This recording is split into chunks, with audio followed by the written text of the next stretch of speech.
Kıbrıs'ın Sesi TV 2020 ekranlarından mutlu günler efendim. Diyalog Medya Genel Yayın Yönetmeni Sayın Reşat Akar'la birlikte Gündem Özel programında sizlerleyiz. Hafta ortasında gündeme taşıyacağımız konular neler? Hızlıca bakalım. Değerli izleyicilerimiz, dünkü programımız esnasında açıklamıştık. Elektrikte bir miktar indirim yapıldı. Fakat şu an esas sorulması gereken soru, bundan sonrası ne olacak? Maliye Bakanı Sunat Atun bu konuda ne düşünüyor? Ortaya çıkan korkunç açık ne şekilde kapatılacak? Tüm bu soruları programımızda değerlendireceğiz. Maliye Bakanlığı'nda bugün Kıptek için borçlanma ihalesi vardı ve ihale saat 12'de sonuçlandı. Bankalar yine hükümete istediğini vermedi. Bu gelişmelerin yanı sıra bugün Elektrik Kurumu'ndan uyarılar yapılmaya başlandı. Şubat faturalarını ödemeyenlerin elektriklerinin kesileceği bildirildi. Mecliste ise bugün yine gergin anlar yaşandı. Belediyeler reformu meclisin ilgili komitesinde görüşülürken 3 belediyenin çalışanları meclis kapılarını zorladı. Olaya ilişkin görüntülerimiz var, onları sizlerle paylaşacağız. Son başlığımız ise oldukça önemli. Alacağınız gıda ürünlerine dikkat diyoruz. Devlet Tahlil Laboratuvarı gıdalarda artık ilaç kalıntısını tahlil edemiyor ve bir süre bu tahliller yapılamayacak. Tüm bunları ve daha fazlasını programımızda konuşacağız. Sizler de sorularınızı, yorumlarınızı sosyal medya hesabımız üzerinden bizlere yazabilirsiniz. Akışımız içerisinde mesajlarınıza yer vereceğiz. Şimdi değerli yorumları için sözü Sayın Akar'a bırakmak istiyorum. Merhabalar Reşat Bey. Merhabalar Nazan Hanım. Herkese hayırlı günler diliyoruz. Evet, yani güzel güneşli günler başladı ama maalesef sıcak gelişmeler de devam ediyor ara vermeden. İlginç bir durum. Başka ülkelerde de yani bu özellikle korona krizi başladığından bu yana dünyanın birçok ülkesinde ciddi sıkıntılar yaşanıyor. Yani hele koronanın ilk aylarında iş yerleri kapandı, işsizlik oldu, gelirler düştü, üretim azaldı, bir takım sıkıntılar yaşandı. Ama iyi idare eden ülkelerde oldu bu krizi. Kendi çıkarlarını koruyabilenler de oldu. Halkı da korudular. Bir takım ciddi tedbirler alarak. Biz bunu başaramadık tabii ki. İkincisi, ardından beklenmedik bir şekilde Rusya'nın Ukrayna'ya yönelik saldırısı başladı. Askeri harekatı ve halen devam ediyor.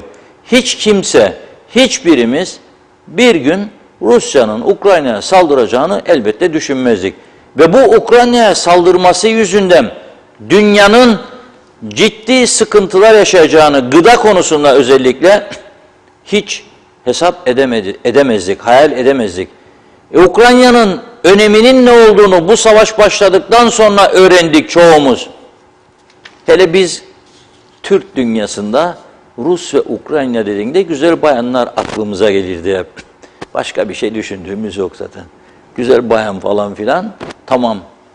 Ama öyle değil. Meğer bu Ukrayna ve Rusya gıda konusunda çok önemli iki ülke. Düşünün siz, Kıbrıs'ın hem Türk hem Rum tarafının buğday ihtiyacını, yani ekmeklik buğday ihtiyacının tamamını Rusya karşılıyor. Türkiye'nin buğday ihtiyacının %85'ini Rusya, Ukrayna karşılıyor. Ve bu Ukrayna o kadar önemli ki özellikle çelik, metal konularda üretim ve gıda konularında çok önemli. Şimdi dünyanın yaşadığı en ciddi sıkıntılardan bir tanesi gıda konusudur ve bir de ham madde temini. Bugün Türkiye televizyonlarını, özellikle ekonomi kanallarını, tarafsız yayın yapanları dikkatle izlerseniz göreceksiniz ki tüm sanayiciler, üreticiler genellikle malzeme teminindeki sıkıntılardan söz ederler. Ham madde temini, ulaşımda yaşanan aksaklıklar, nakliyede ve ciddi maliyetler ve bir de bu savaştan bu yana baş gösteren elektrik krizi. Fiyatlar sürekli artıyor. Türkiye'de mesela elektrik maliyetlerinin artmasıyla birlikte ihracatta öngörülen hızlı artışın daha yavaş bir şekilde gerçekleşmesi. Yoksa Türkiye müteşebbisi o kadar önemlidir ve başarılıdır ki çok daha hızlı bir şekilde ihracat olanaklarını artırabilirdi. Elektrikte yaşanan bu pahalılık, fiyat artışları yüzünden maliyetler artıyor ve dolayısıyla rekabet konusunda ciddi zorluklar yaşanıyor. Şimdi bize bakacak olursak, dün ilginç bir gelişme yaşandı. Biliyorsunuz, Başbakan Faiz Sucuoğlu önce mecliste çıktı hafta başında. Dedi ki, pazartesi günü, hatadan dönmek de bir erdemdir dedi. Bu kadar yüksek gelmeye başladı madem ki bu elektrik faturaları, değerlendireceğiz dedi ve ne yaptı? Sözünü tuttu. Dün Bakanlar Kurulu'nu topladı. 2,5 saatlik görüşme sonrasında elektrik fiyatlarında indirime gidildiğini açıkladı. Tabii indirime gitmekle birlikte daha önce alınan kararda tabii uygulanan tarifenin gene üstündeyiz. Yani zannetmeyelim ki Şubat ayındaki tarifedir gene, yok. Gene üstünde ama 1 Nisan'da gelmeye başlayan ve 2 Nisan'da devam eden faturalarla aynı olmayacak. Biraz daha aşağı olacak. Biz buna da sevindik çünkü ödenemeyecek durumda. Mesela beni bugün bir emekli yaşlı bayan izleyicimiz aradı. Deli oldum dedi, 500-600 gelirken bir anda dedi patladı benim elektrik faturası. Nereyi arayacağımı şaşırdım, bana yardım et dedi. Dedim ödeme, böyle böyle kararlar alındı, bekle dedim. Dün gördüm zaten, duydum dedi. Şimdi ama esas önemli açıklamayı Maliye Bakanı Sunat Atun yaptı bugün. Çok önemli. Yani biz evet kişisel olarak bir miktar rahatlayacağız diye sevindik fatura aşağılanırken. Ama diyor ki Sunat Atun, bunun diyor bize getireceği aylık ekstra yük 180 milyon Türk lirasıdır. Lütfen iyi dinleyelim. 180 milyon lira ek külfet getirecek elektrik kurumuna ve soruyor, biz bu kaynağı nereden bulacağız?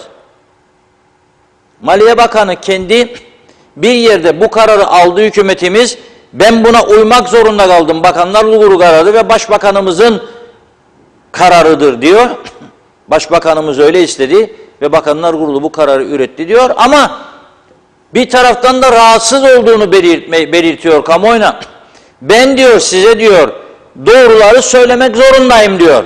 180 milyon lira bir açık olacak. Okuyorum. Acı da olsa gerçeği söylemek diyor, devletini, halkını seven bir siyasetçi için diyor, başlıca görevdir diyor. Önce gerçekleri görecek, bunları dürüstçe seslendirmekten geri kalmayacak. Hemen ardından ise halkın yarına çözümler için gerekeni yapacağız diyor. Şiarımız budur diyor. Şimdi mensubum olduğum hükümetin diyor alması gereken ama alınmayan kararları almalı diyor. Halkın, sektörlerin kısa ve orta vadede sorunların aşılması sağlamaya yönelik katkıda bulunmalıyız. Anavatan Türkiye ile yapılacak samimi, gerçekçi işbirliğiyle Kıbrıs Türk halkının mümkün olan en yüksek hızla hak ettiği gelişmişlik seviyesine taşıma çalışmalarına vizyonu ve deneyimleriyle etkin bir şekilde dahil olacak diyor. Neyse bunu geçelim. Şimdi diyor ki biz diyor Kıbrıs'taki diyor yakıt alamayacak bir batağın içinde bulduk diyor Sunat Bey. Ama halkımız diyor bu gerçeği bilsin diyor. Ek bir kaynak bulma zorunluluğu vardır. Bütçe açığımız tarihin en yüksek oranlarına ulaşmış durumdadır diyor. Şimdi tabii bir de Başsavcılığa suç durumunun duyurusunda bulunuyormuş. Kıbrıs'taki ağır mali zararlar görmesine yol açanlarla ilgili Başsavcıya suç duyurusunda bulunmaya hazırlanıyoruz diyor. Bu konuda Maliye Teftiş Kurulu'na talimat verdiğini söyledi. Kurumun uğratıldığı ağır zararları diyor kimsenin yanına kalmayacak. Kötü yönetim, kamu kaynaklarının batırılması ve halkın yanlış yönlendirilmesinin hesabı sorulacak diyor. Ben de buradan diyorum inşallah maşallah. Çünkü çok böyle açıklamalar oldu geçmişte. Çok iddialarda bulunuldu ama hiçbir şey olmadı.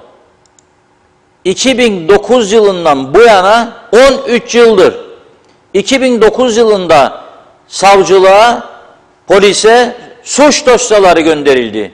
Başbakanlık Denetleme Kurulu Doktor Derviş Eroğlu'nun kısa süreli son başbakanlığı, hani UPP tek başına iktidar olduydu. O dönem kurduğu bir Başbakanlık Denetleme Kurulu var ki şimdiki son başkanı Denetleme Kurulu'nun, o zaman başkaydı, şu anda Kıptekin Yönetim Kurulu Başkanı oldu. Bu Kıptekin Yönetim Kurulu Başkanı olan Başbakanlık Denetleme Kurulu Başkanı arkadaş, eğer 2009 yılının dosyalarını bulabilir de çıkarabilirse, orada zaten o dönemden itibaren nelerin döndüğü Kıptek'le ilgili vardır.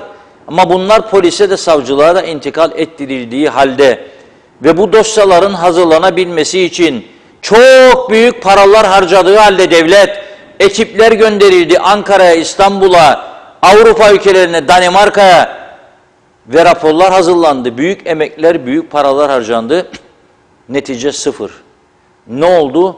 Dörtlü koalisyon döneminde bizlere dendi ki başsavcılık raporları işte burada, dosyalar, mesele yok, kapanmıştır. Mesele yok, kapanmıştır. 5-6 tane dosya elektrik ve diğer konularda mesele yok denilerek kapanmıştı. Şimdi aradan bu kadar yıl geçti, 13 yıl. Bu mesele yok denilerek kapatılan dosyalar açılacak mı, açılmayacak mı? Bu önemli. Fakat açılsa bile biz şimdi bugünkü sıkıntıyı nasıl ortadan kaldıracağız? Şimdi Sunat Bey diyor ki 180 milyon ekstradan bir açık çıkacak ama bu taraftan da bugün ayın 6'sı bir ihale vardı. Elektrik kurumuna 10 Nisan'da gelecek olan yakıtın parasını 12.500 ton yakıtın parasını ödeyebilmek için 150 milyonluk bir borçlanmaya gitti KKTC hükümeti. Devlet garantisiyle. Ve bugün ihale günüydü. Sabah saat 10'da açıldı, 12'de kapandı. Biz yayına gireceğimiz saate kadar Merkez Bankası bu konuda herhangi bir açıklama yapmış değildi. Ama çok güvenilir bir kaynaktan aldığımız bilgiye göre bankacılık çevrelerinden ancak 74 milyon toplayabildi bugün de hükümet. Yani yerel, özel ve devlet bankaları KKTC hükümetine 150 milyon TL borç vermedi. Bu ne demektir? Devlete olan güvensizliktir. Aynen kişiler meselesi gibi. Daha önce söyledim, bir kez daha tekrarlıyorum duymayanlara, duysunlar diye.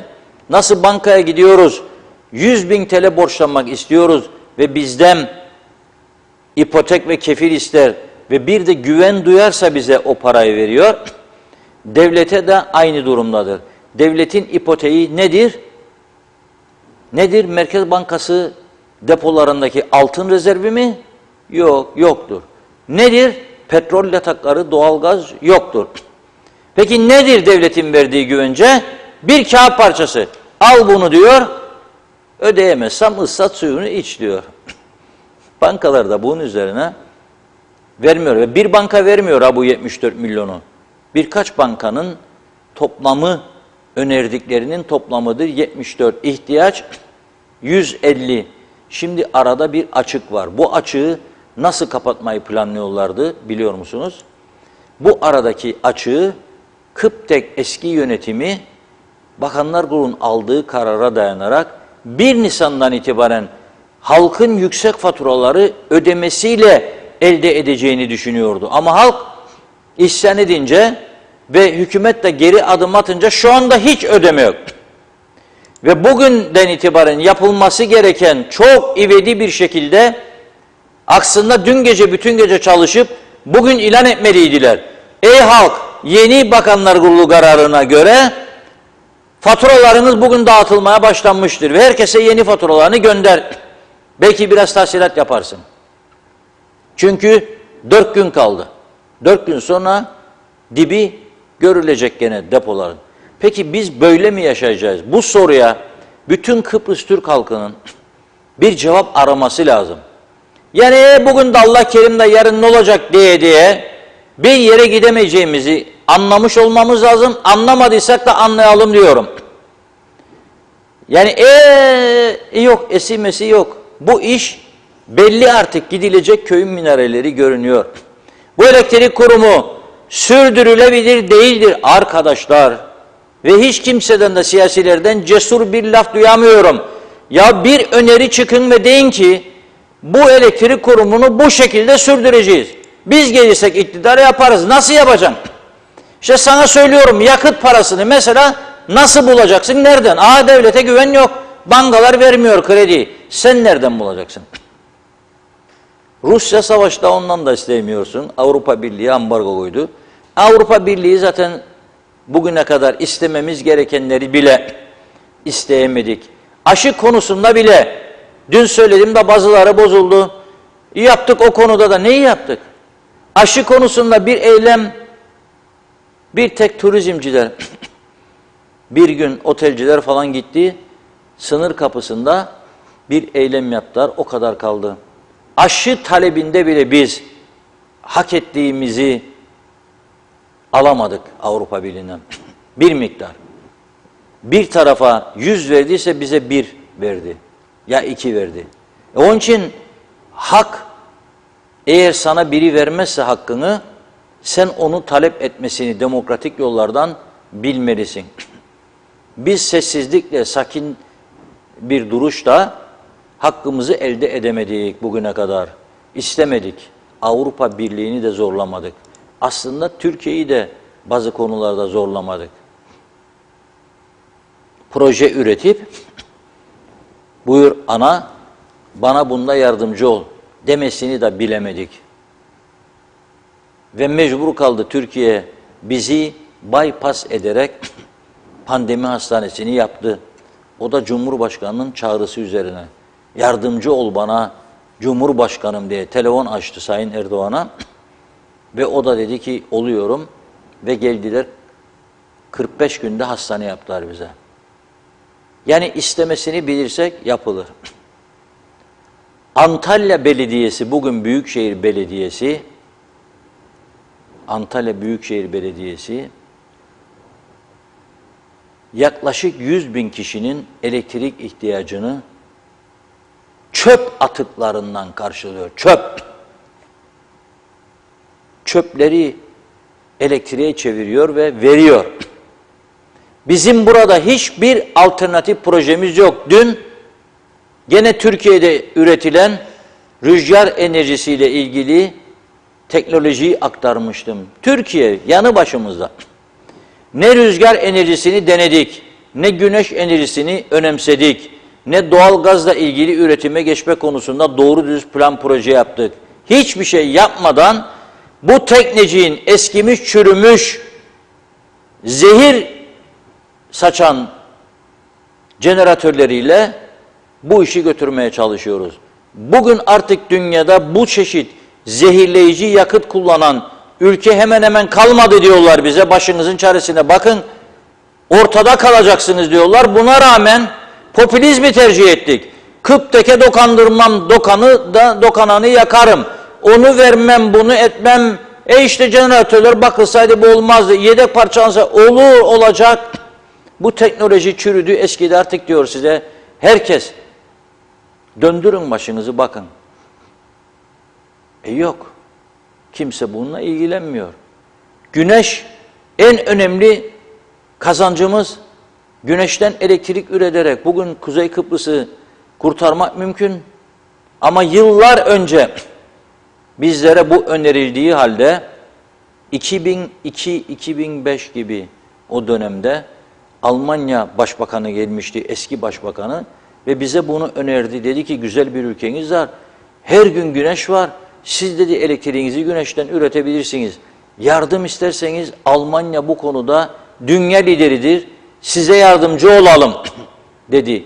Hiçbir kimse bunun üstüne gitmedi. Çünkü ne olacak Kıptek'in durumu? Kıptek'te çalışanlar ne iş yapacak o zaman falan gibi düşündüler herhalde. Ve bu işin üstüne gitmediler.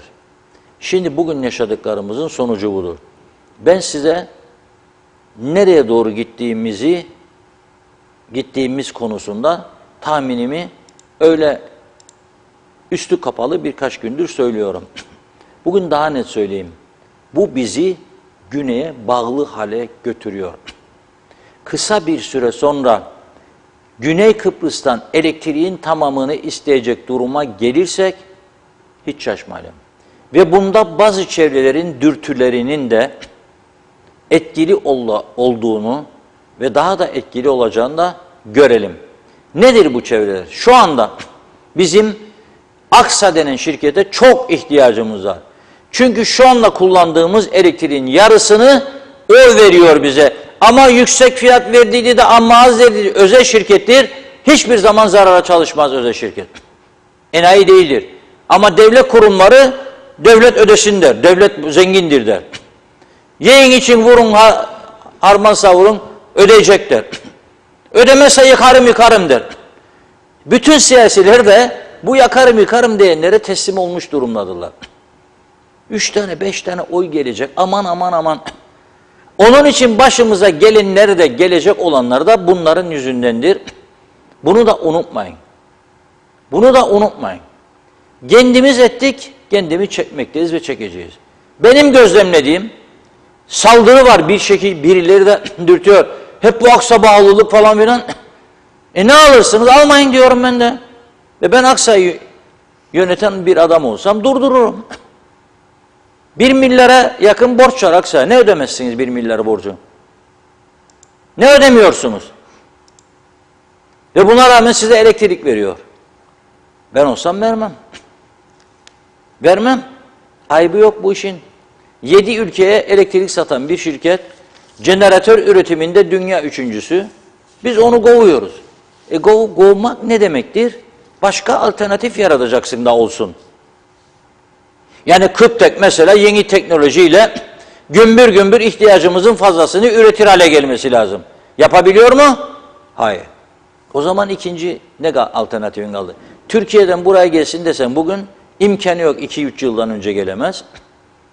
Nasıl bekleyecek 2 yıl, 3 yıl? Ve Türkiye'de kabul ederse nasıl kabul olacak bu iş? Nikos Anastasiadis başvuracak ve o da bize verirse. Nitekim kokular geliyor. Dün Atina'dan buraya öyle bir koku geldi ki o tavernalarda verdikleri şey var ya, pasturma derler ona. Biz pasturma deriz ya. Pasturma reşat. Oraya çok güzel demek yani. Oraya güzel. Çek şarabı ya zivanyayı, bastırma da yanında. Bana Atina'dan buraya bastırma kokuları geldi. Ermeniler bu işlerde çok beceriklidir. Pastırma, sucuk. Tabii Türkler de. Neyse, orada dün çok önemli bir toplantı vardı. KKTC çevresinde, yani Dikilidaş'ın etrafında dönenler, bir tanesinden bir kelimecik bekledim, bugün de duyayım. Hiçbir şey yok. Çünkü zaten görmek için çaba yok. Görseler de bana ne? Dokunma. Siyaset budur. Ne kadar dokunmazsan güzel şeyler yapacaksın. Mesela hastanelere gideceksin, inşaatlara, halkına fotoğraf çekeceksin festivallerde. Geldik diyeceksin, üzüm festivali, çilek festivali, lahmacun festivali. Fotoğraflar paylaş, selfiler falan filan. Halka diyecek. Bak ya böyle bir şey gördün mü bak, budur. Ayağımıza geldi. Düğüne de gelecek. Şimdi devalüasyonlar oldu falan filan. Tele düştü. 200 lira takacak. Gelinle güveye. Takmazsa küfürü işitecek. O zaman you are very good person. Çok iyi bir insan. Alkış var. Biz de toplum olarak bunu seviyoruz. İnkar etmeyelim. Haziran'da düğünler başlar yoğun bir şekilde. Mayıs sonu, Haziran, Temmuz, Ağustos, Eylül. Bir bakarsın siyasiler bir düğünden bir düğüne, bir düğünden bir düğüne. Neden? Hoşumuza gider diye. Gelecek ve biz de diyecek ki bir kahvenin 40 yıl hatırı var. Geldiydi düğünümüze değil mi? Evet. Eğer paracıktan memnunsak, kutucuğun içine atılan paracık yahut da açıktan ceketin üstüne, gelinliğin üstüne taktığı para 200'ler gaymeyse garanti oylar. Ama öyle 50, 20'lik, 20'lik yok. 20'lik, 50'lik takanlara bir de küfür basarlar. Utanmaz geldi diyor da 50 lira taktı benim çocuğuma der. O yüzden oylar 200'ler ise oylar garanti. Ben her düğüne gideceğim. Her düğünde 200'leri takacağım. Bir gecede 5-6 düğüne gider bunlar. Haftada 2 gece.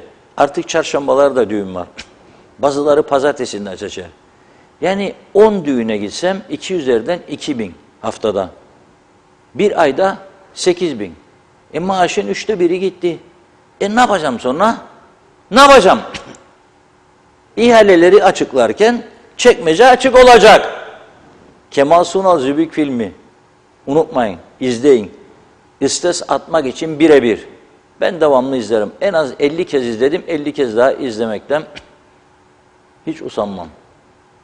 Tam bize uygun bir filmdi. Zaten yani Aziz Nesin yaşasaydı o ne Kıbrıs Sübükleri yazacaktı. Şimdi Saadet'e gelelim.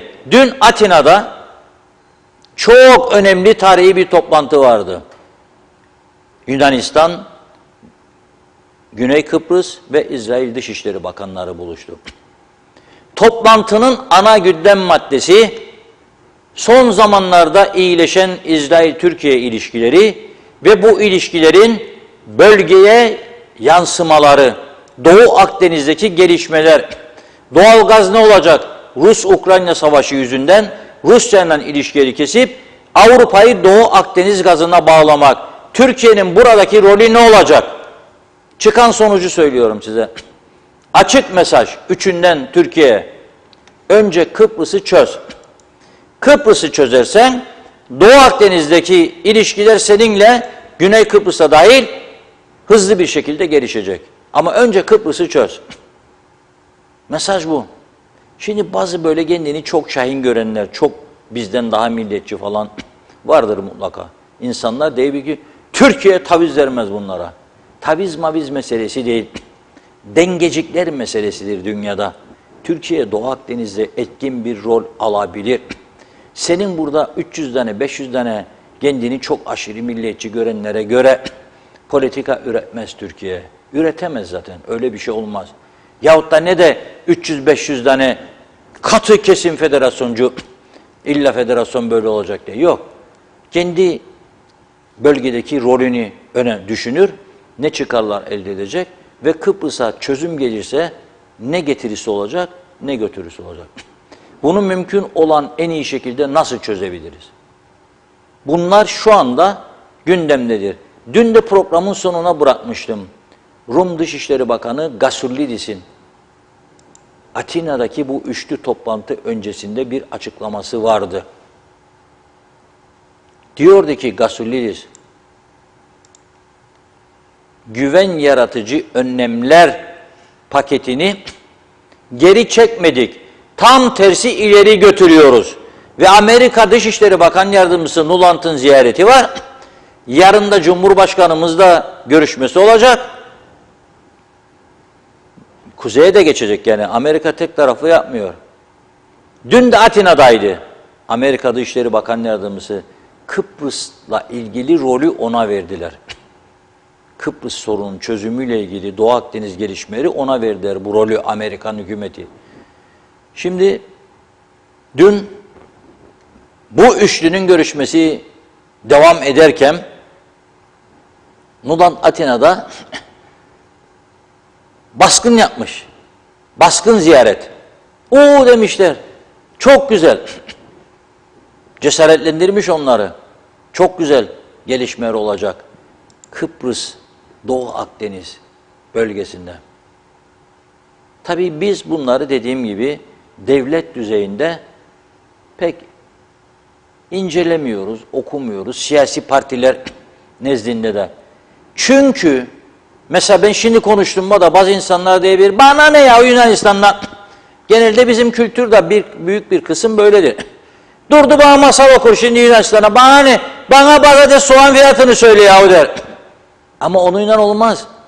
Çünkü ben bunları konuşmazsam, ben olsun söylemezsem size, da takip etmezsek, yarın bırak patates soğanı. Hangi evde oturacağımızı konuşacağız. Hangi evde oturacağımızı konuşacağız. Ve nerede? Onun için söylüyorum, çok çok önemli. Patatesden, soğandan da, fasulyeden da, bastırmadan da daha önemli. Çok önemli. İnşallah benim aklıma gelenler gibi olmaz. Bir mucizeler olur. Bir şeyler, birileri çıkar, para akıdır. Da bu mülkiyet konusunu tamamen çözemez zaten de. Belki bir kısmını çözerse bize da daha az Mesere Ovası'na göçler olur diye düşünüyorum. Korkutma için söylemiyorum. Benim kendi kafamdan geçen yıllardır ve bunun bu şekilde gelişmekte olduğunu görüyorum. Hala daha bizde hiçbir tedbir yok. Hala daha her seçim öncesinde ki son seçim kırsal kesim arazisi vaat ediyorlar. Kimin malını kime veriyorsun yahu? Dur bir dakika artık bir dakika dur da çıkamayacaksın içinden bunun. Ve o verdiği insanlara da kötülük yapıyorsun. Para atacak üstüne ev yapacak, yapabilirse ondan sonra nasıl ödeyecek toprağın bedelini? Yapma diyorum, olmuyor. Elektriğe dönüyorum. 74 milyon bulabildi hükümet. Ne olacak şimdi? 10 Nisan günü ne olacak? Yeni Kıptek Yönetim Kurulu Başkanı'ndan benim vatandaş olarak bir beklentim var, bir ricam var. Aynen bir önceki başkan gibi, Turan Büyük Yılmaz gibi şeffaf olunuz. Neyse gerçek durum açıklamaktan çekinmeyiniz. Aman efendim de ben oturdum burada bir şeycik olmasın idare edebildiğim kadar. Yok. Bunu yapmayın. Ömrünüz çok kısa olur. Neyse gerçek halkla paylaşın. Biz ilettik hükümete, siyasilere yok. Konuşacaksınız. Neyse gerçek durum söyleyeceksiniz. Yakıt bittiyse bitti diyeceksiniz. Tabii bir de ekleme yapın. Bu benim sorunum değil. Ben daha 3 günlüğüm burada deyin. Onu da kabul ederim. Benden öncekilerin getirdiği, her gelen zaten öyle der. Batırdılar, verdiler bize. Gelmeyeceksiniz o zaman. Batmış kuruluşların başına thank you diyeceksiniz. Teşekkür ediyorum, kabul etmeyeyim sizin bu ikramınızı diyeceksiniz. Yahu şekeri varsa bir adamın da lokum verirler kendine. Hani sünnetlerde verirler çocuklara ağlamasın diye. Yer min ya lokumu? Diyabet hastasıysan, yok ben almayayım dersin. Ne? Diyabetim. Alamam. Bunu söylemeyi bilemediğimiz için, bunu söylemediğimiz için, 3 günde ben idare edeyim, 5 günde ben idare edeyim dediğimiz için bu hallere geldik. Şeffaflık çok önemlidir. Çünkü elektrik olmazsa bu ülkede hayat olmaz. Bırakın sadece evde karanlıktayık, aydınlıktayık meselesini. Ekonomi buna bağlı tamamen. Her şey elektriktir. Bugün biz bu yayını elektrik olmazsa yapabilir miyiz size? Siz bizi görebilir misiniz? Hayır. O yüzden elektrik çok önemli. Ben diyorum bu kadar zaman popülizm falan filan işte halkın falan yapılması gerektiği dönemde zamlar kademeli yapılmadı. İstikrar fonu bak 220 milyon vardı. Sosyal sigortalar ihtiyaç sandığının kasasında. Ne yaptılar 220 milyonu? O fonmuş, yasamış geçirmişlermiş meclisten. Yerel istihdamı artırma fonuymuş adı. Yasayı kim geçirdi meclisten? Siz. Yasanın adını değiştiriniz. Kuzey Kıbrıs'ı aydınlatma fonuna çevirin. Da öyle karşılayın dedi. Bir miktar zam getirmek istemiyorsanız farkı. Ama siz ne yaptınız? Sendikalaşma uğruna 220 milyonu çatır çatır harcadınız. Sizden sonra gelen UPP de devam etti bu uygulama. Biz dedi devam edeceğiz dedi. başlayan bir şeyi geri çeviremeyin. Bana yüzüme söylediler yani. Onun için söylüyorum. Devam edin dedim ben de. Ne kadar kaldı kasada? Daha 80 milyon var. Bitirdiler mi? Onlar da geri kalanı bitirdiler. Şimdi sigorta emeklilerini ödeyemiyorlarmış da borçlanıyorlarmış. İşte suç bunlardır. Maliye Bakanı eğer yargıya götürecekseniz hepsini götüreceksiniz. Ben de yanınızdayım. Kimler bu hale getirdiyse bu ülkeyi, bir kişi bakan oldu diye hakkı yoktur bir ülkeyi batırsın. Hakkı yoktur bütün halkın birikimlerini onun ağzından çıkacak bir lafa göre savursun gitsin bir yerlere. Da ondan sonra ne yapalım? Biz kalsaydık yalan dolan. Sen kalsaydın o biri kalsaydı değil. Geleni de gördük, gideni de gördük. Bu yalanlardan vazgeçmesini bilelim. Ve az sonra nereye geliyoruz? Elektrik Kurumu'nun açıklamasına söyleyeyim de Nazan Hanım çünkü bekliyor heyecanla. Mesajlar çok yüklendi. Çok teşekkür ediyoruz. Son 2 gündür özellikle tahtaya da vurayım. Artmasını da istiyorum. Rekor sayıya ulaştı mesajlar. 240 mesaj bir programa çok önemlidir. Kıbrıs gibi bir ülkede. Türkiye televizyonlarının bazılarına bakıyorum böyle bu tip programlarda 20-30 yorumu mesajı bulamıyorlar. Onun için teşekkür ediyorum ve şunu da söyleyeyim. İngiltere'de 1 numaradır Diyalog Kıbrıs'ta olduğu gibi izlenirliği. Ama şu anda Türkiye'den de çok olumlu mesajlar alıyorum, telefonlar alıyorum. Türk Hava Yolları eski genel müdürleri dahil olmak üzere nasıl izlendiğimiz, ne kadar gerçekçi konulara temas ettiğimiz konusunda çok güzel geri dönüşler alıyoruz. Bu da bizi şımartmıyor. Tam tersi dikkat edin, dürüst ve tarafsız yayıncılığınızı sürdürün mesajıdır bize bu iş. Sakın şımarmayın diyorlar. Biz de şımarmıyoruz gördüğünüz gibi. Onun için son şeyini okuyayım. Elektrik konusu da öyle yapayım. Elektrik Kurumu'ndan bugün bir açıklama geldi. Diyor ki 11 Nisan Pazartesi, bakın nasıl da denkleştiriyorlar. Yakıt geliyor ya onun da.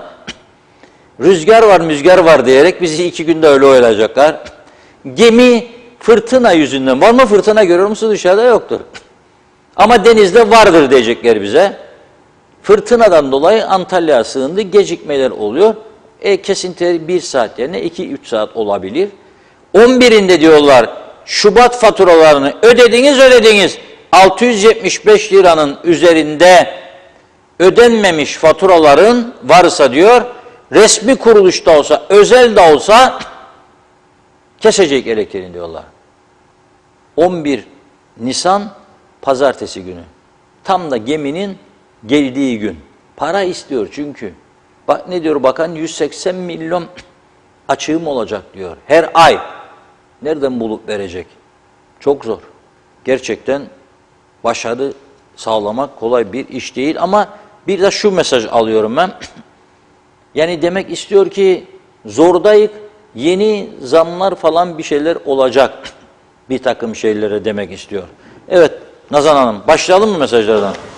Tabii ki Reşat Bey, hemen mesajlarımızla başlayalım. Teşekkür ediyoruz ilginizden dolayı.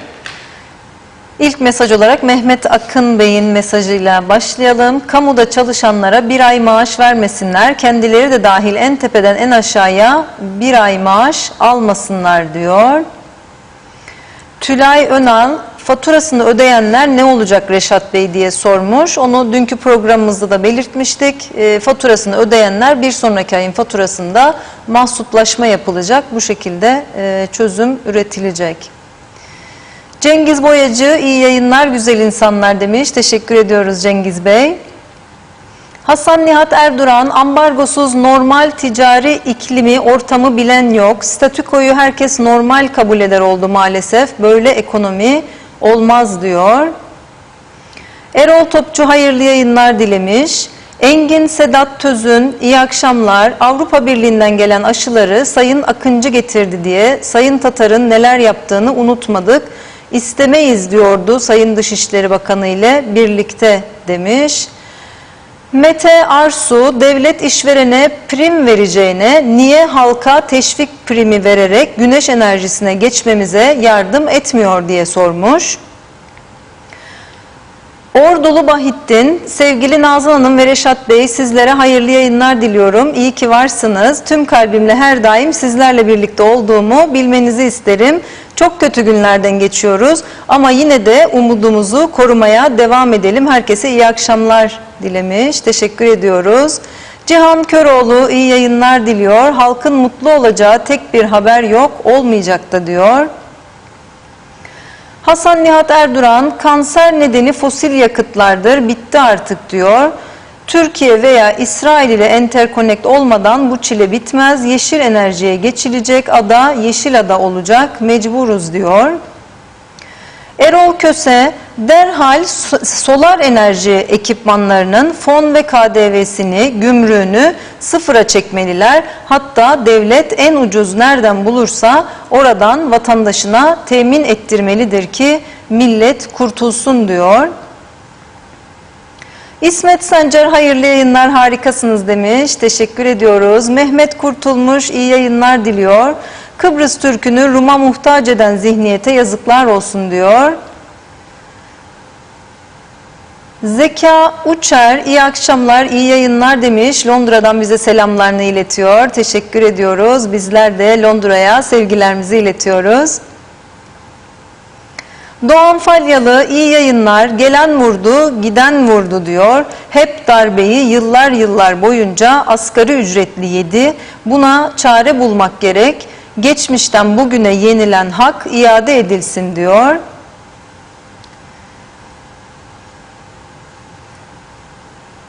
Bazı karşılıklı yazışmalar var, onları atlamak durumunda kalıyorum. Bayram Yaman, çok güzel konuşuyorsunuz, işinizde iyisiniz ama siyasetçiler sizi dinlemezler diyor. Turhan Ömer Akbelen, KKTC'yi her yönden yaşanmaz hale getiren UBP, CTP ve diğerlerini tekrar seçip ülkeyi ve halkı teslim eden halk bu partilerden ne ümit bekliyor acaba diye sormuş. Bu partiler artık tarihe gömülmek, hele tekrar aynı başarısız yüzleri niye seçip duruyoruz yazık demiş. Bir uçan uçağımız dahi yok, yollar, devlet okulları, sağlık, çağ dışı bir e-devlete geçmeyi dahi başaramadılar. Toplu taşıma hikaye, sahipler peşkeş çekilmiş halde diyor. Saymakla bitmez, tükenmez maalesef demiş izleyicimiz. İzzet Kahraman, bu şarkıyı dinleme şansımız var mı demiş. İzleyicimizin bir isteği var Reşat Bey. Haluk Levent'ten Can Dostum çalarsanız memnun olurum demiş. Ayşe Güner Mertcan, selamlar. Londra'dan Güner Bey bize selamlarını iletmiş. Teşekkür ediyoruz. Tolgay Kurtoğlu hayırlı yayınlar diliyor. Demre Coşkun, devlete borç verebilen ultra zenginler servet vergisini de rahat ödeyebilirler diyor. Bu vergilerle eğitim, ulaşım, enerji gibi altyapılara yatırım yapılsın. Ultra zenginlere servet vergisi getirilmelidir diyor. Eser Yurteri, Mustafa Şakir Küçük iyi yayınlar dilemişler. Teşekkür ediyoruz. Nazime Nalbant, nasıl verecekler, çok borçlanmalarda nasıl ödeyecekler diyor, kolay değil. Borç üzerine borç aldılar ve durumlar çok vahim. Gördüklerimize, duyduklarımıza inanın çok üzülüyoruz diyor. Hiçbir yere yatırım bile yapmadınız diyor. Hiçbir bankada para veremeyecekler bu durumlarda. Ne olursa vatandaşımıza oluyor. Bu yanlışlıklar yüzünden eğer yapamazsanız bırakın yapanlar gelseydiler belki de şimdi böyle sıkıntılar olmazdı. Halkımızda bu kadar fakirlik ve sıkıntı çekmezdi. Üzgünüm diyor izleyicimiz. Belgin Rıfat iyi yayınlar dilemiş. Bugün sınıfa geç kaldım müdürüm sorry diye yazmış. Hoş geldiniz Belgin Hanım. Serdar Cesurer iyi yayınlar dilemiş. Ahmet Beyaz inşallah güzel günlere gideriz diyor. Sabri Kelebekzade sevgilerini iletmiş bize, teşekkür ediyoruz. Mehmet Osman Safa fonda toplanan 220 milyon TL yabancı uyruklu işçiler için işverenlerin ödediği %5'lik kesintiden oluşur diyor. İşverenler bu işçiler için %20 sosyal sigorta primi ödediler. Bu da 880 milyon TL'dir. Bu para nerede diye soruyor izleyicimiz. Hasan Nihat Erduran 260 canlı izleyici Facebook'ta diyor. Çok iyi. Teşekkür ediyoruz ilginize. Manolya Hasan Şahin iyi yayınlar Halkın Televizyonu demiş. Erol Köse meteoroloji açıkladığı 7'sinden 12'sine çok rüzgarlı, o gemi gelmez diyor. Erkan Kaya, hazır Lefkoşa'ya o kadar belediye aracı ve çalışanı geldi. Şu Lefkoşa'nın eksiklerini de halletsinler. Bu bir çeşit protesto. Gelsin Girli limanına adam etsinler. Böyle güzel protesto olmaz mı diyor. Aziz Mehmet Ejder, mülkiyet sorunu Türkiye Cumhuriyeti toprakları öder. Kuzey Kıbrıs'taki yönetimler Rum topraklarını ödeyemez diyor. Uzunca bir mesaj. Mustafa Sert iyi yayınlar dilemiş. Ömer Boz Karavezirler. Reşat Bey niye bağırıyorsunuz? Cumhurbaşkanı Ersin Tatar'ın Diyarbakır Park'a ismi verildi. Boş verin diyor. Elektriği de zamları da. Belgin Rıfat, yeni Enerji Bakanımız kimdi? Valla ben unuttum, hatırlayan var mı diye soruyor. Yönetim kurulundan öte bu dairenin müdürü yok mu? Birileri el atmalı bu konuya ve belediyeler ve dairelerde borçlarını para olarak ödesinler ki bu kurumda bu kadar çaresiz kalmasın. Yollara çiçek ekmeye, koca koca saksıları kaldırımlara dizmeye gerek yok. Önce borcunu ödesin demiş belediyeler, özellikle Gönyeli Belediyesi demiş. Yunus Özer iyi yayınlar. Bizim partiden bizim çocuğu işe alacak, bizim işi halledecek, arsa verecekler diye diye güzelim ülkeyi bitirdiler diyor. Özgür Atakerler, bıktık ameliyat masası hikayesini ve kanama oldu olacak. Nedir bu başbakanın verdiği nasihat gibi konuşmalardan diyor. Hasan Hacı Haliloğlu, Kıbrıs'ta var olan sorunları gerçekçi bir bakış açısı ile akla ve mantığa uygun tespit ve çözüm önerileriniz ile bizleri aydınlatıyorsunuz. Teşekkürler Reşat Bey demiş. Hasan Ertem, bu gidişle önümüzdeki hayat pahalılığı ödemelerinin durumu ne olacak acaba diye sormuş. Uğur Kambur, iyi yayınlar güzel insanlar, iyi ki varsınız demiş. Çok teşekkür ediyoruz, sizler de iyi ki varsınız. Nazime Nalbant, elektrik olmasa her şey Allah'ım korusun biter, o zaman kimse de kurtaramaz. İyi ki yine yazacağım demiş sizlere, ekibinize ve Diyalog TV'mize sonsuz teşekkürler. Sizin yayınınızı hiç kaçırmıyoruz. Çok uzaklarda olsak da kalbimiz Kıbrıs'ımızın halkıyla beraber. Allah yardımcınız olsun demiş. Refah, aydınlık günler diliyorum. Teşekkür ediyoruz. Erol Köse'ye nasıl olur inanamam diyor. Başbakan der indirim var. Maliye Bakanı açıklar. Sübvansiye için 180 milyona ihtiyaç var. Her ay der kim kimi kiminle kandırmaktadır.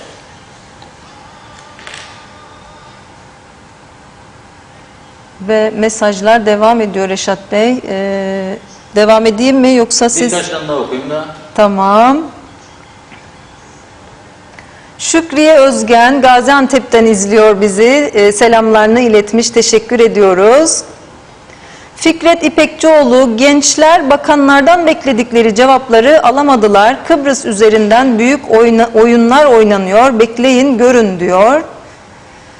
Salih Mullalı, Türkiye el atmazsa elektrik hiçbir şekilde halledilmez diyor. Sayer Aker, selamlar, bol sağlıklı kalalım, grevsiz yaşayalım diyor. Selçuk Uskan, zengine düşman olma, sen de çalış, sen de zengin ol demiş. Doğan Falyalı aklımızla alay ediyorlar. Bu durumlar daha önce de birçok kez oldu. Tarihte yeri var demiş. Salih Engin, ezik bir hükümetten hayır gelmez. Halkın Allah yardımcısı olsun diyor. Selçuk Uskan sevgilerini iletmiş bize. Teşekkür ediyoruz. Bol bol emojiler göndermişsiniz. Erol Köse, elektrikte indirdiler. Maliye 180 milyon rica eder. Tüpgaza 30 TL bindirdiler. 230 TL ettiler diyor. Nasıl anlaşırlar bilemedim. 500 bin sterlinin üstünde herkesten servet vergisi alınsın. Kim 500 bin sterlinden fazla mevduatı varsa demiş. Ergün Yahat, hayırlı yayınlar. Bir de hükümetimiz Kalkınma Bankası'ndan milyon dolar alanlar ve geri ödemeyenleri niye deşifre etmiyorlar diye sormuş. Demre Coşkun, özel sektör sendikalanmalıdır. Ezilen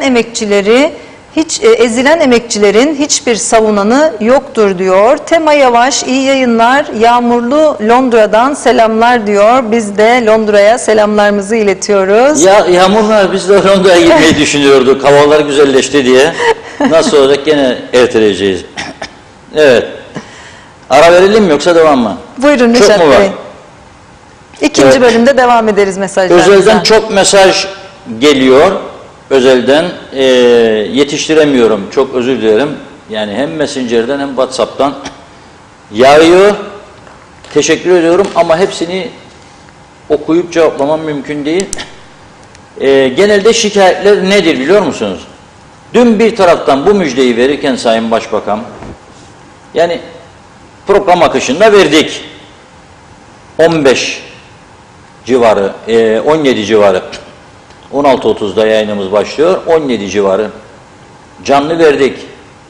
Bitirdik programı. Çıktık odamıza çalışmaya, gazete için. Bir haber geldi, tüpgaz zamlandı 30 lira birden. Ya aynı gün, yani bu elektrik de düşürdüm, bırak sevinsin bir gece iki gece bu insancıklar ya. Bırakın. Nedir bu acele? Tüpgaz. Gerçekten ben de çok üzüldüm. Çünkü bazı yazan izleyicilerimiz var, arkadaşlar var, sadık izleyicilerimiz. Mesela annem diyor, benim yaşlı, düşürse de diyor fiyatı gene pahalıdır diyor. Yaşlı bir insan gazla ısınır diyor. Gazın bitti diye telefon açtı. Demiş 30 lira koydular gene gaza. Şimdi 30 lira nedir demeyelim lütfen. 230 oldu. Öyle düşünelim. 4.000-5.000 lira yaşlılık veyahut da kimsesiz oluşunanlar, para alan insanlar var ya. Bir tüp gaz bir hafta 10 gün 15 gün hadi sobasında 2 tane ayda rahat isteyecek. Bir tane de gaz ocağına koysa yemek pişirecek 3 tane. Çarp 230 690 700 lirası gitti buna. 1/4 yani maaşın.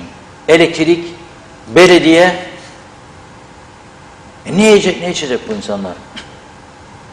Yani biraz bu gazı 3 gün 5 gün 1 ay zorunluysaydı o da bilmiyorum ne kadar zorunluydu. Bir başka önemli konu da dün anlatmıştım, duymayanlar var. Ödeyenler ne olacak? Ödeyenler mahsuplaşma olacak dedi Sayın Başbakan. Yani bir sonra gelecek faturada o ödenenin farkını size düşecekler. Onun için Kıptek şu anda hesap makineleri önlerinde hesaplıyorlar bu işleri. Ama büyük gelir kaybı oldu.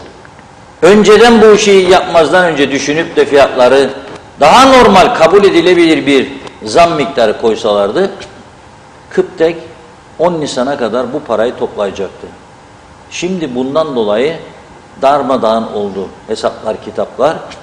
Bakalım 11'inde ne olacak merak ediyorum. Denizde dalga çıkabilir. Evet, biz görmesek de deniz dalgalı olabilir. Da şeyi düşünüyorum ben, havalar da ısınmaya başladı. Buzdolaplarındakiler ne olacak? Onun için kaç aydır söylüyorum burada, şakayla karışık söylüyorum ama ciddi bir uyarıdır. Eskisi gibi yaşayamayız artık. Yani eski alışkanlıkları bırakalım. Bakkala gittik, hanım dedi, ne yiyecek akşama efendi? Efendi dedi, bir makarna bulli. Ya öyleyse bir tane daha atalım buz gözüne, yarın gene mi gelecek markete? Yarın yeme, 3 gün 4 gün sonra yiyeceğin tavuğu gene git. Fark etmez. Her mahallede market vardır. Taze al onu. Dondurucuya koyuyorsun, tekrar çözüyorsun. Bakteri üretiyor.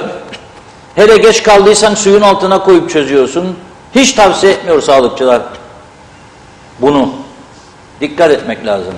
Yani çok çok dikkat etmek lazım. Çok önemli bir olay. Ve tabii sağlıktan bahsederken bugünün son konusuydu ama öne çekiyorum o konuyu. İlginç bir durum var. Bugün eski bir muhtarımız ama uzun yıllar muhtarlık yapmış, namı şanı olan bir muhtarımız, Galavacı'nın eski muhtarı Ömer Meraklı aradı beni. Sabahleyin erken ilk telefon ondan geldi. Tıraş olurken muhtarı dinledim, olmaz dinlemeyeyim. Muhtar dedi ki, Reşat Bey dedi, bir haber vereyim size dedi. Benim dedi bir arkadaş çalışır dedi devlet laboratuvarında. O arkadaş bana dedi ki artık şu anda pazartesinden itibaren gıda tahlilleri yapılamıyor. Yandık dedi, bana tam zehirlenecek şimdi. Üstelik dedi kanser haftasında yahu dedi. Olur mu yahu dedim. Olur dedi, bir araştırın. Araştırdık, arkadaşlarımız aradı, konuştu. Sonra daire müdürü beni aradı, teşekkür ediyorum. Arkadaşınız bana ulaşamadı dedi ama ben sizi bilgilendireyim dedi. Doğuş Bey sağ olsun, daire müdürü.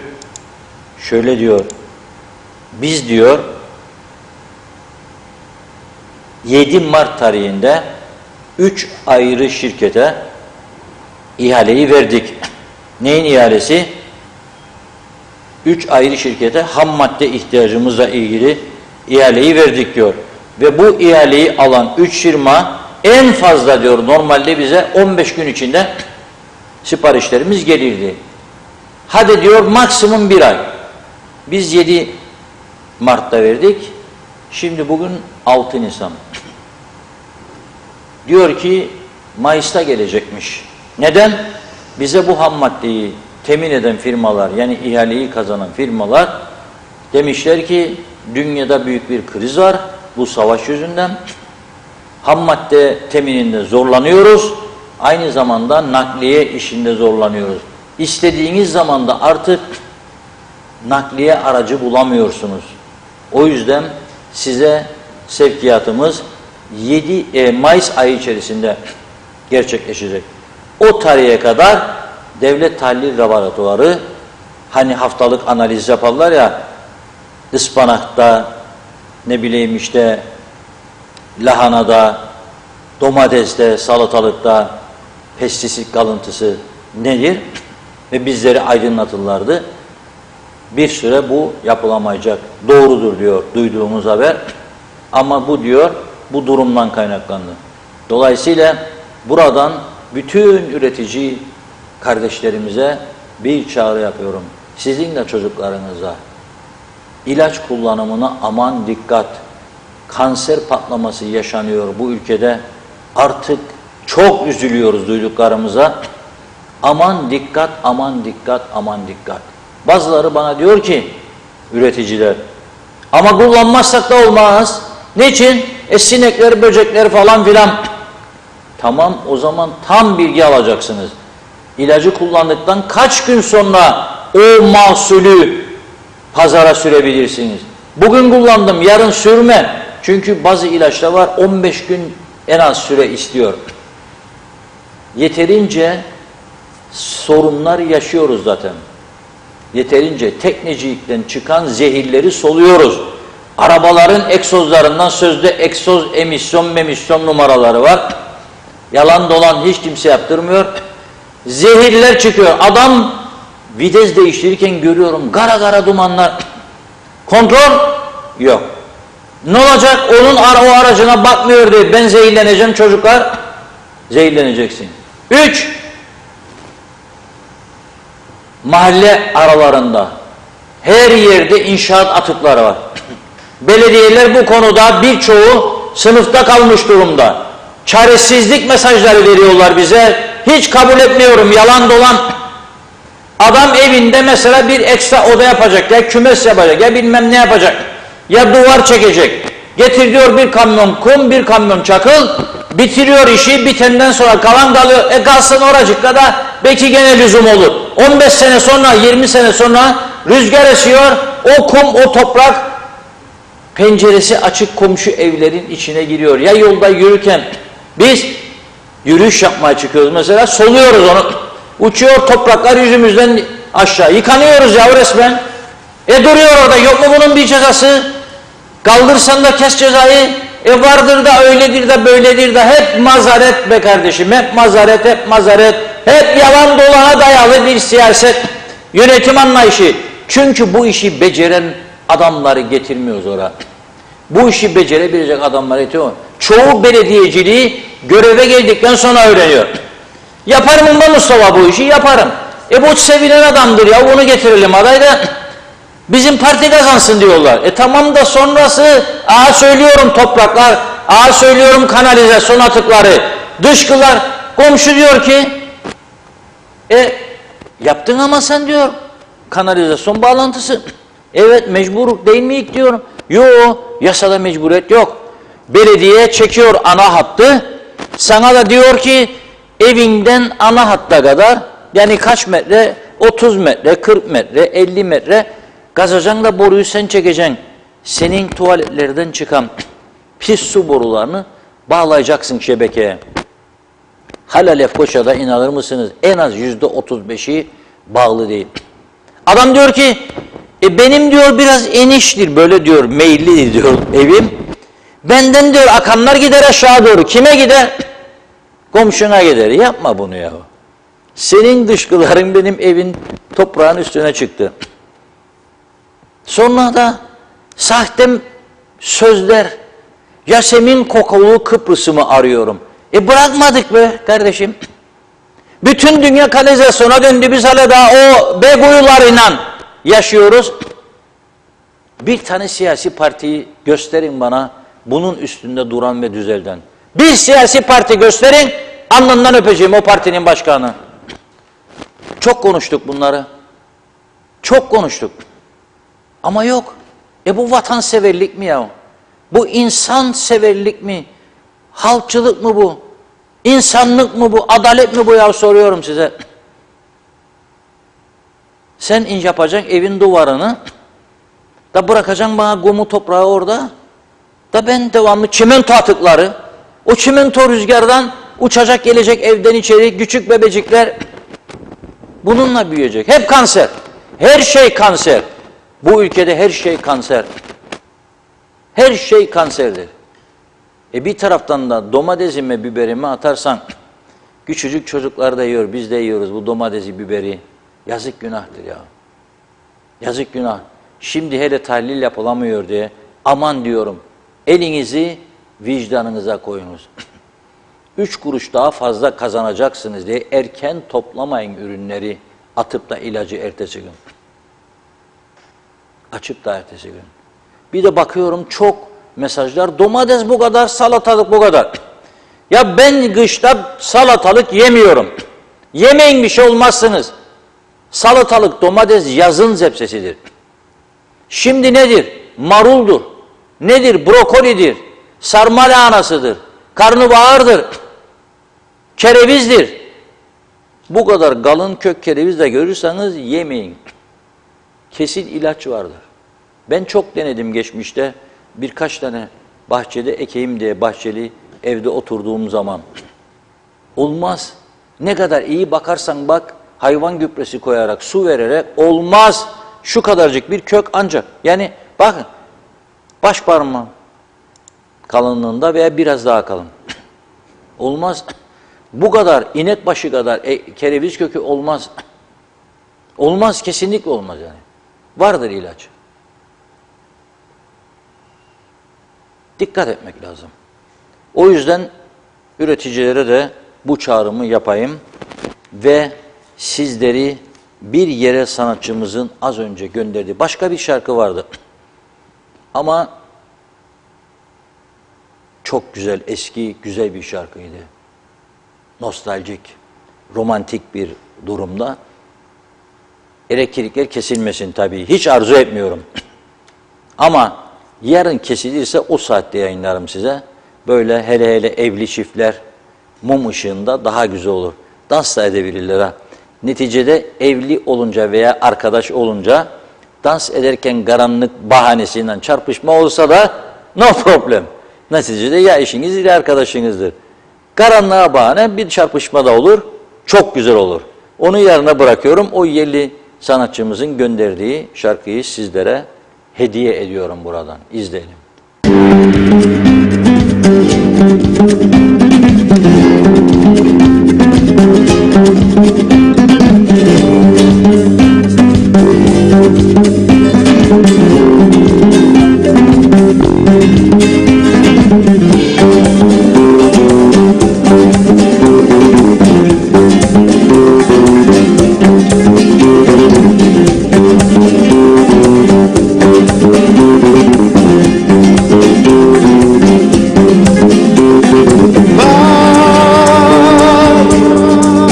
Yüreğime bak, ateşimi gör, içimi hisset. Hadi hazırım, yeter ki onsuz olmasın aşk. Gel, sokağıma gel, pencereni aç, yatağıma gel. Hadi hazırım, yeter ki onsuz olmasın aşk. Ölürüm yoluna, ölürüm de yine boyun eğme. Yakarım dünyayı uğruna ama sana eğilme. Öyle sınırsız, öyle derin, öyle çok severim ki korkarsın. Kuruyup çöle dönsem de pare pare olsam da yenilme. Ölürüm yoluna, ölürüm de yine boyun eğme. Yakarım dünyayı uğruna ama sana eğilme. Öyle sınırsız, öyle derin, öyle çok severim ki korkarsın. Kuruyup çöle dönsem de pare pare olsam da yenilme.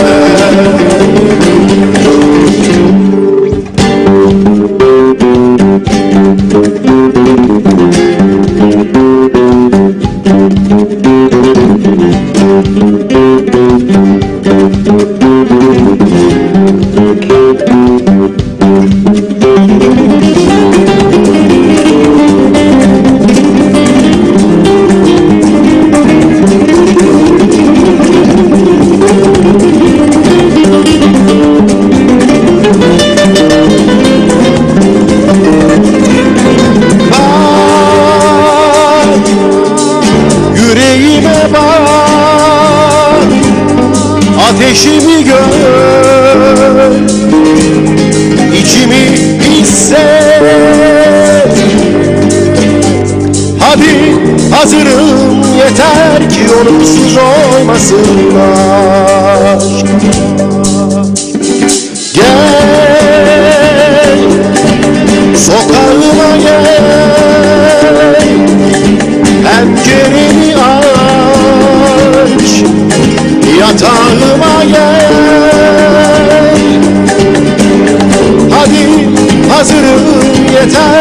onursuz olmasın aşk.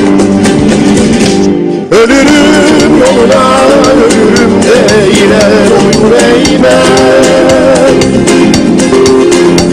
Yakarım dünyayı uğruna ama sana eğilmem.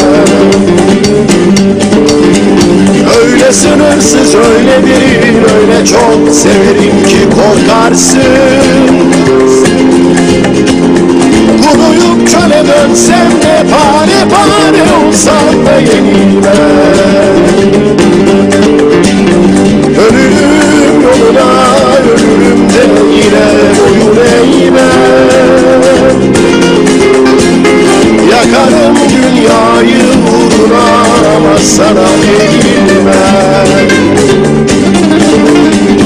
Öyle sınırsız, öyle derin, öyle çok severim ki korkarsın.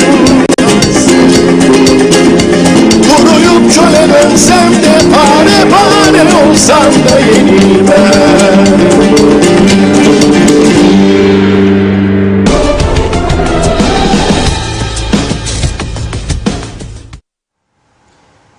Evet, Muhittin Yaygın ve İbrahim Ledimer arkadaşımıza çok teşekkür ediyoruz. Yeter ki onursuz olmasın aşk diyor. Ben de diyorum ki yeter ki onursuz olmasın siyaset. Onursuz olmasın ülke yönetimi ve önemli görevin başına gelenler. Onurlu iş yapalım diyorum. Yaptıktan sonra bir işi rahat olalım, uyuyalım, rahat uyusun herkes. Aman keşke bunu yapmasaydım olmaz. Yapmazdan önce düşünmek lazım. Rahat olmak için. 3 gün, 5 gün, 3 ay, 5 ay, 1 yıl, 2 yıl daha rahat, daha huzurlu yaşayabilirsiniz belki. Yani yapanlar için söylüyorum. Ama ondan sonrası da var. Bozulan ve çöken bir ülkede siz de çökmeye mahkum olursunuz. Etrafınızda herkesin çöktüğünü gördükçe ruhen olsa siz de çökmeye başlarsınız. Sonra benzeri durumlar sizin kapınızı çalar. Onun için dürüst olmak lazım, doğru olmak lazım. Bu küçücük ülke bu kadar zaman çalanlar, çırpanlar oldu diye bundan sonra da çalınmasına izin vermemek lazım.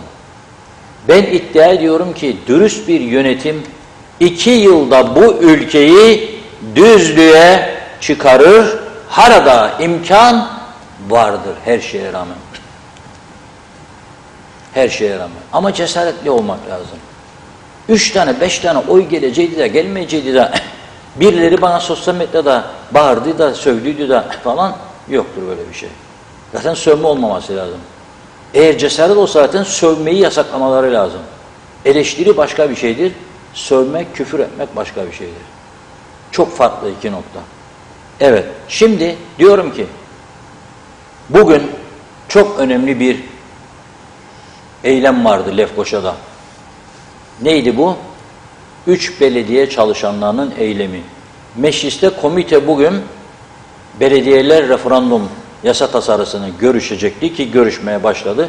Artık son galiba. Onu bilen belediye çalışanları gittiler, meclis önünde eylem yaptılar ve gergin anlar yaşandı. Kısa bir videomuz var bu konuda sesli.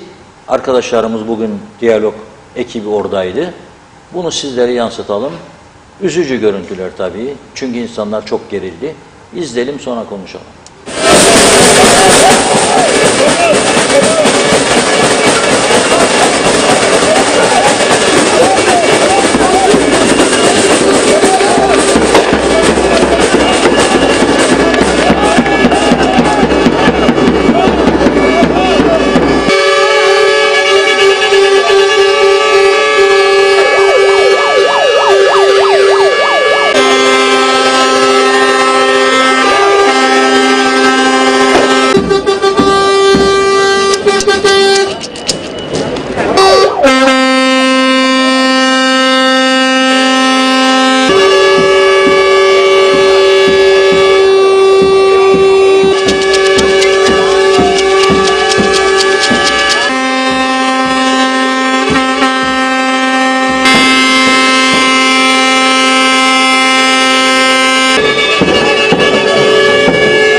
değişmeden bizim kararımızı beklemeden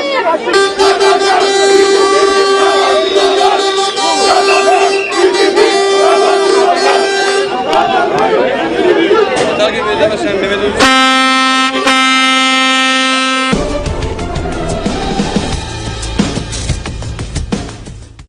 Biz yaygın dedik adama.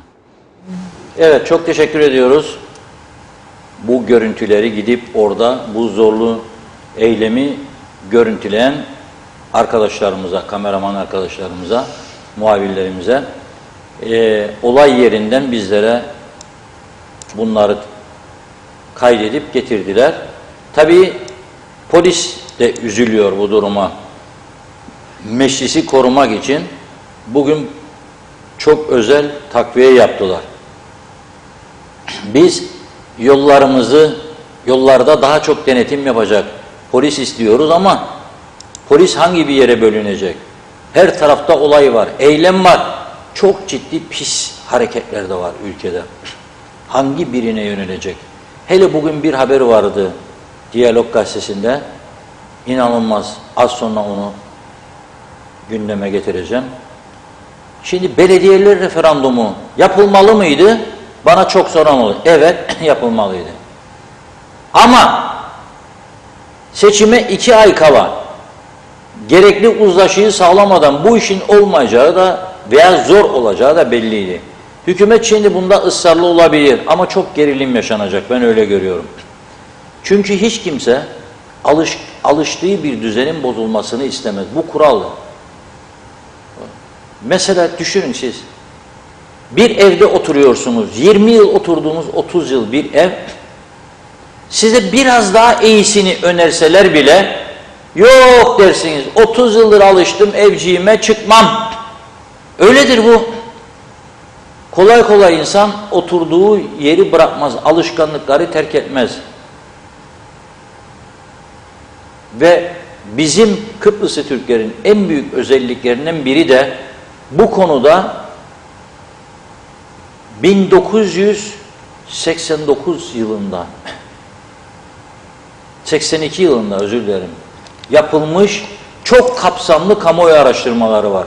Kıbrıslı Türklerin doğuşundan ölümüne kadar hassasiyetleriyle ilgili. Çocuk ne zaman hangi hallerde ağlar, hangi hallerde sevinir, nasıl mutlu olur? İlerleyen yaşlarda ilkokul çağında, ortaokulda, lisede, üniversitede, sonra iş hayatında, eşler çiftler arasında meseleler. Bunu bilenler vardır, yaptılar bu araştırmayı. Ben de zamanında yapıldıktan sonra kitaplaşınca okumuştum. Şimdi alıştığı bir şeyi kolayına Kıbrıs Türk halkı bırakmaz. Alışınca devam etmek ister aynı şekilde. 28 belediye bizim gibi küçücük bir ülkede çok mu? Evet çoktur. Tedbir alınmalı mıydı? Evet alınmalıydı. Ama seçime 3 ay kala genel seçimler yapılacağı zaman çok uyarı yapmıştık buradan gene eskiye doğru bir giderseniz YouTube'da vardır yayınlarımız göreceksiniz. Dikkat ediniz. Eskiye doğru giderseniz uyarılarımızı göreceksiniz. Bu belediyelerle ilgili reformu da hazırlayın ve bu 2 seçimi birlikte yapın diye çok uyarı yaptık biz de. Masraf yapacak gücümüz yok, fazla para harcayacak bir durumumuz yok, lüksümüz yok. Bütün dünya battı bu pandemiden, biz ki hiçbir şeyimiz yok, üretimimiz yok, değerli kaynaklarımız yok. Niye bunları ısrar ediyoruz? Hayır arkadaşlar, hepsi birden yapacak gene seçimleri sonradan yere seçimleri dedi. Şimdi 3 ay kala bunu yapıyorlar. Tabii kabul edilmez. Bu arada bir son dakika haberi geldi önüme.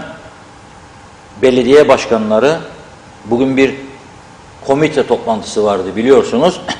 O komite toplantısına İdari Kamu ve Sağlık İşleri Komitesi toplantısında gergin anlar yaşanmış.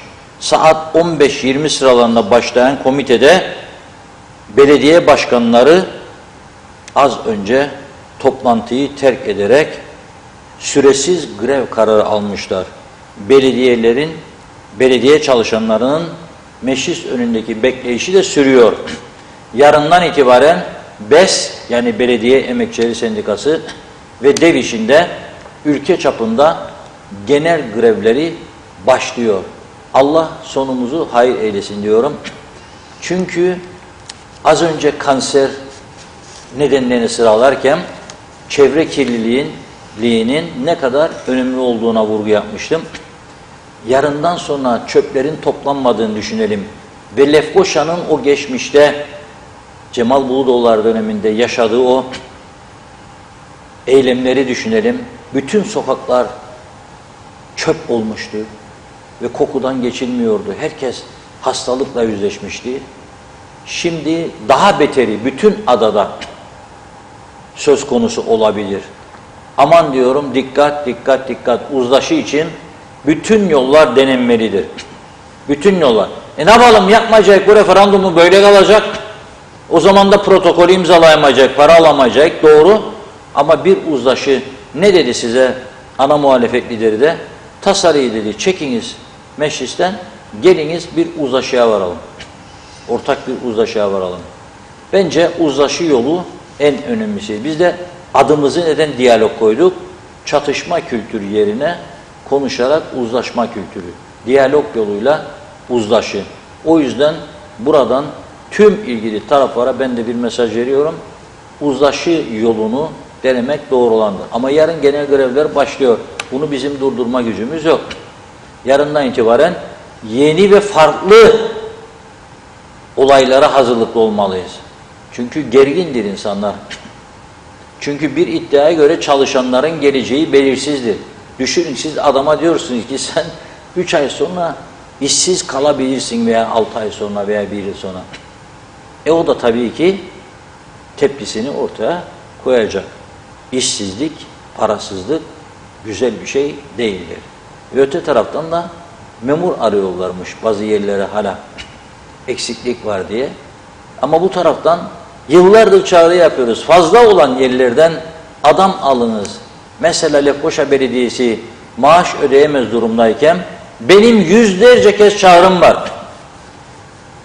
Gönüllü olarak bir çağrı yapınız içinizden. Bak, maaşını her ay alamıyorsun. Alamıyorlardı bir ara, biliyorsunuz. 2 ay, 3 ay gecikmeli.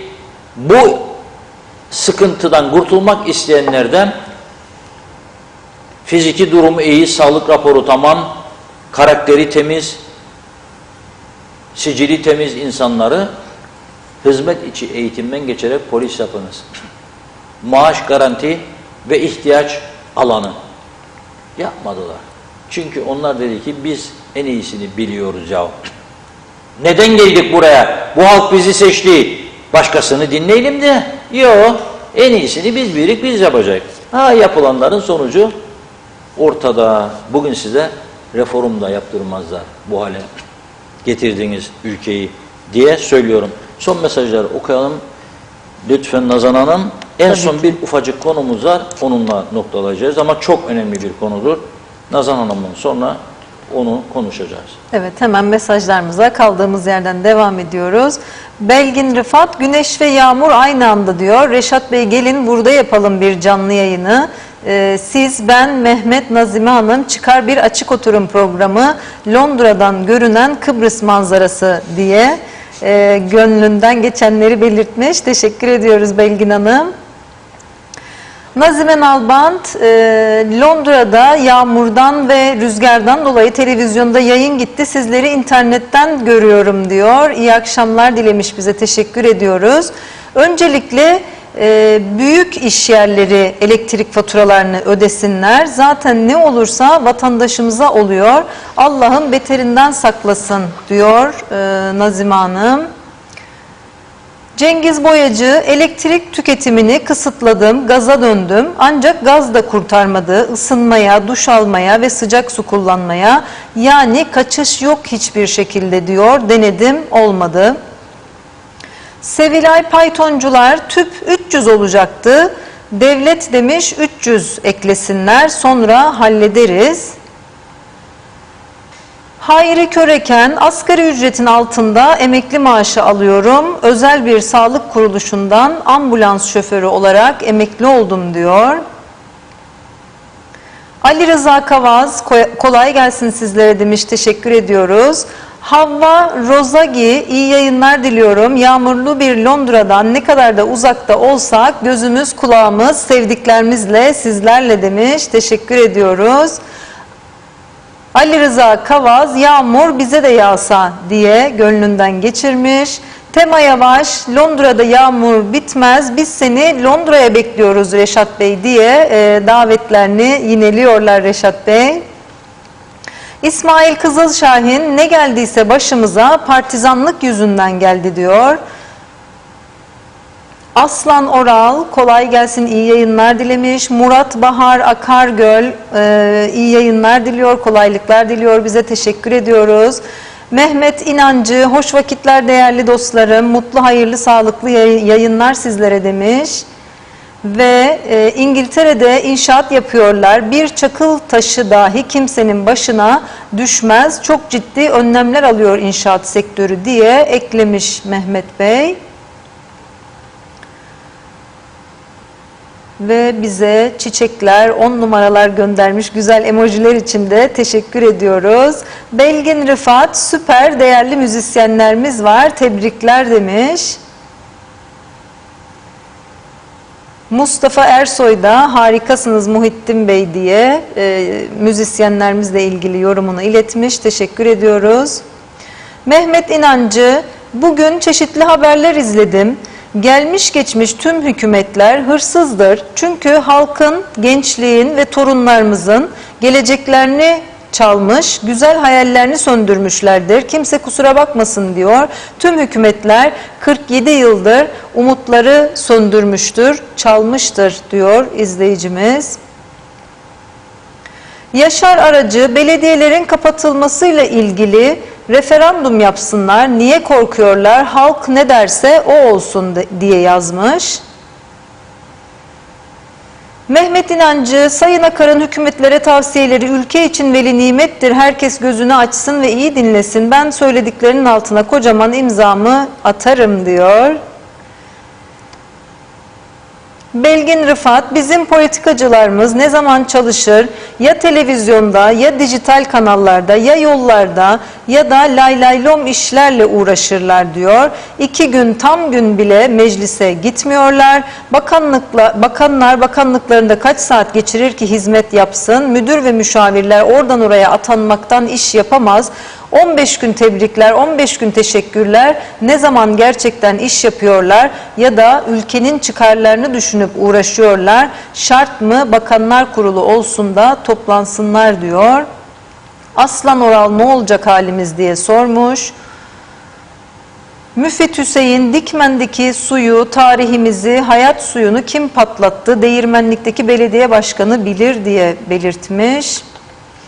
Saadet Azak, iyi yayınlar diliyor. Aşık Mahsuni Şerif'ten öldürecek zam fakiri parçasını çalar mısınız lütfen diye yazmış.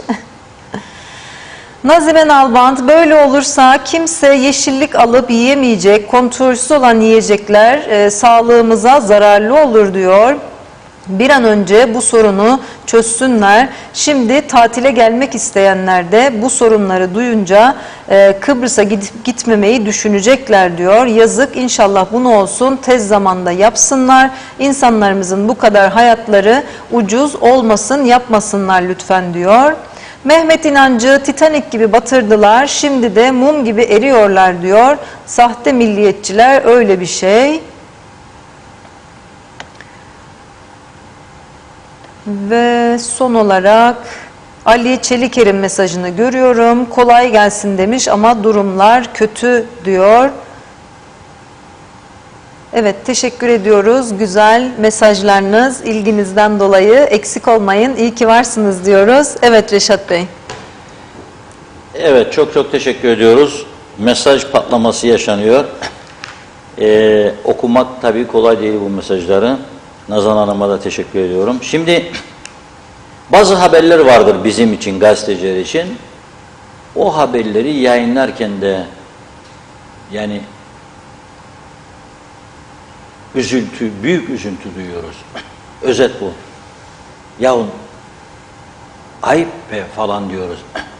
Ama yayınlanmadığını yayınlamadığımız takdirde bu tür kötü düşüncelerde olanların daha da cesaretleneceği gerçeği var. Bu böyledir. Bütün dünyada kural budur. Yani sen gizlersen bir şeyi, bunun duyulmadığı, tepki görmediği düşüncesiyle cesaretlenir. Hırsız adama sen tutuklayıp ceza vermezsen ve bu hırsızlıktan tutuklandığı duyulmazsa bu adam bu işi 100 sene yapar. Şimdi son zamanlarda çok dikkat çekici olaylar var. Kendi öz evladına, kız çocuklarına yapılan cinsel saldırılar vardı, tecavüzler. Ve son zamanlarda çok ciddi artışlar bu olaylarda.